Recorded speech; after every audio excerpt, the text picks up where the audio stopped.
Hello everyone, PG semester 3 CC 14 और topic है America की आज़ादी लड़ाई, स्वतंत्रता युद्ध अथवा क्रांति।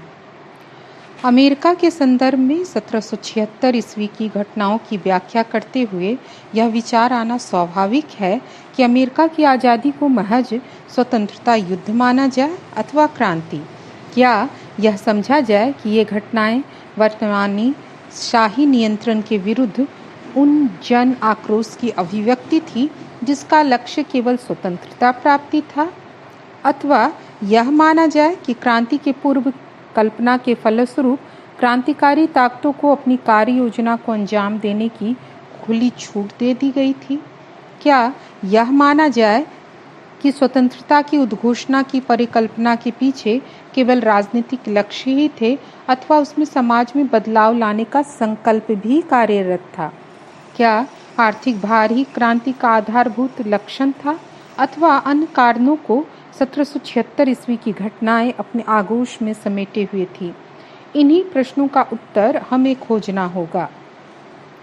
निसंदेह 1760 ईस्वी वाले दशक में ब्रिटिश पार्लियामेंट ने विधि संबंधी जो कदम उठाए वे जनता में असंतोष फैलाने में सहायक हुए। इसी प्रकार आर्थिक मुद्दों ने जनता को उत्तेजित किया।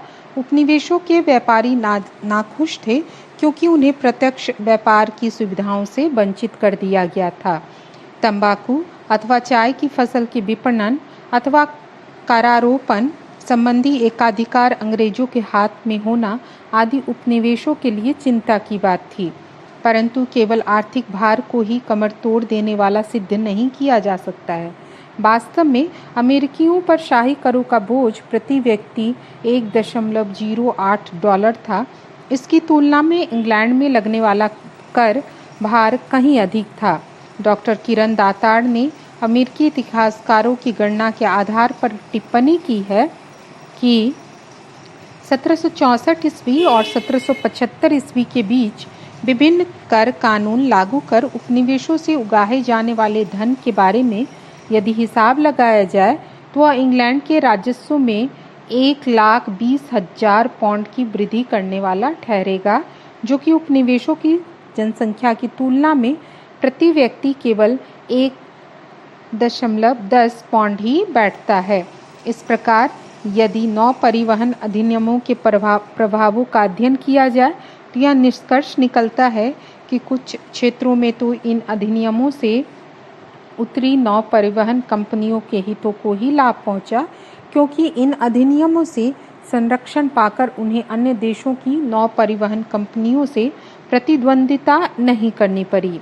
कहने का अर्थ यह है कि करों का भार सामान्य था और उनके भार से उपनिवेशों की अर्थव्यवस्थाओं का डमाडोल होना संभव नहीं था। फिर करारोपण का इतना विरोध क्यों हुआ? जो बात उन्हें बुरी तरह खटकी वह थी कराधान के मूल में निहित विचारधारा, जिसका प्रतिनिधित्व नहीं तो कर नहीं के रूप में देखने को मिलता है। इस प्रकार कराधान का आर्थिक सिद्धांत और थॉमस जेफरसन एवं जॉन एडम्स की वह राजनीतिक विचारधारा जिसके अनुसार सर्वोच्च प्रभुसत्ता स्वतंत्र अमेरिकी विधानमंडलों में ही होनी चाहिए, न कि ब्रिटिश पार्लियामेंट में, अमेरिकी क्रांति के अहम मुद्दे थे। परंतु ज्यों-ज्यों अंतर्विरोध घना होता गया, यह स्पष्ट होने लगा कि स्वतंत्रता की उद्घोषणा की परिकल्पना के पीछे केवल राजनीतिक लक्ष्य नहीं थे, अपितु समाज और राज्य व्यवस्था में बदलाव लाने का भी लक्ष्य था। कई इतिहासकारों की मान्यता है कि स्वतंत्रता के युद्ध ने आंतरिक क्रांति को ओझल कर दिया था। वस्तुतः आंतरिक क्रांति कहीं कम महत्वपूर्ण नहीं थी। संघर्ष का मुद्दा केवल यह नहीं था कि ब्रिटिश पार्लियामेंट के पास सर्वोच्च अधिकार रहे या ना रहे। एक प्रमुख मुद्दा यह भी था कि प्रत्येक उपनिवेश में आंतरिक स्तर पर सर्वोच्च अधिकार किसमें निहित रहें। वे नहीं चाहते थे कि स्वतंत्रता के पश्चात भी ब्रिटिश सरकार से कोई संबंध रखे। यद्यपि कई तथ्यों का प्रकटीकरण स्वातंत्र्य युद्ध के दौरान हुआ। उन्होंने राज्य व्यवस्था संबंधी चली आ रही परंपरा, आनुवांशिकता, संरक्षण और मजबूत सरकार के शोभास्पद जैसे सर्वोच्च पद आदि सभी बातों को नकार दिया।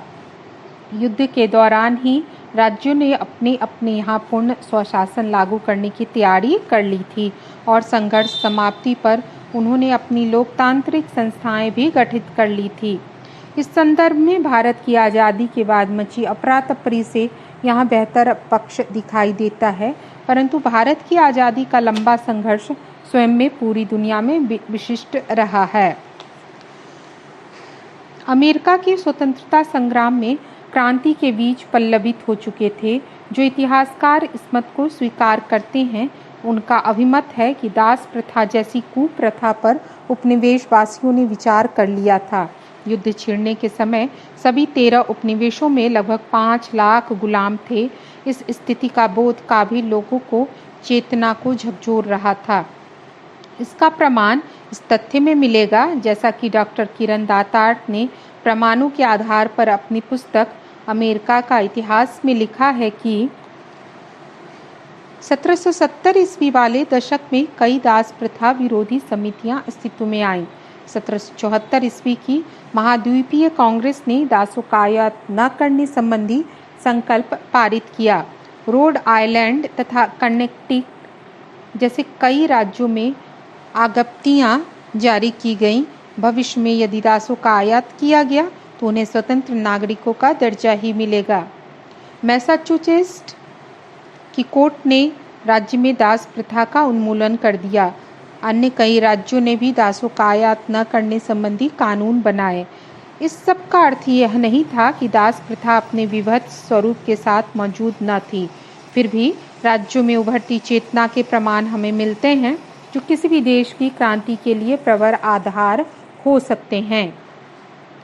इन अध्ययनों के पश्चात विश्लेषकों का एक वर्ग इस मंतव्य से हमारी सहमति इस आधार पर हो सकती है कि स्वतंत्रता का युद्ध केवल स्वतंत्रता का संघर्ष ही नहीं था, अपितु वह तो परंपरागत औपनिवेशिक अभिजात तंत्र के विशेषाधिकारों और उसकी प्रभाविता के विरुद्ध सामाजिक संघर्ष था। उसका उद्देश्य औपनिवेशिक दृष्टिकोण वाले सामाजिक और आर्थिक जीवन के अनेक अभिलक्षणों में परिवर्तन लाना था।